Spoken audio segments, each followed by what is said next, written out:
আজকে ঝিঙে আলু বড়া দিয়ে ঝোল।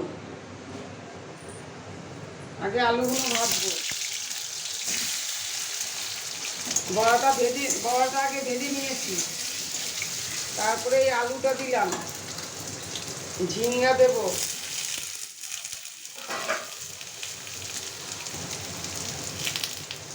আলুটা একটু হালকা একটু ভাপিয়ে নিয়েছি, নিয়ে ঝিঙে আলু ভালো করে একটু ভেজে নেব।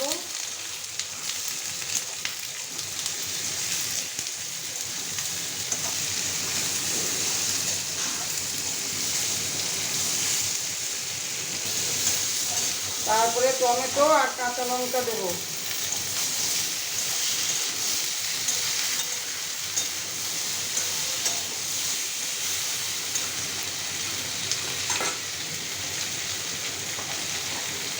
একটু হলুদ দেবো,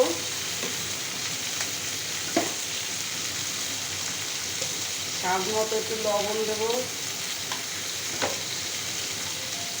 জল দিয়ে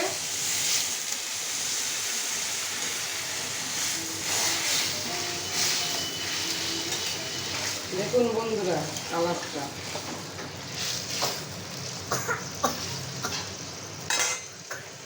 এখন বড়াগুলো দিয়ে দেব, সামান্য একটু চিনি দেব, দিলে স্বাদটা দিয়েছি, চিনি দিয়েছি, একটু ঝাল ঝাল মিষ্টি মিষ্টি হবে, ভালো লাগবে খেতে। নামানোর আগে একটু লেবু পাতা দেবেন, খেয়ে দেখবেন খুব ভালো লাগবে। দেখুন কোনো মশলা ছাড়া তরকারি, বড়া ঝিঙে আলু দিয়ে তরকারি। খেয়ে দেখবেন, খেয়ে দেখে কমেন্ট করবেন, সাবস্ক্রাইব করবেন, লাইক করবেন, শেয়ার করবেন, আমাকে ভালোবাসবেন, আমার পাশে থাকবেন।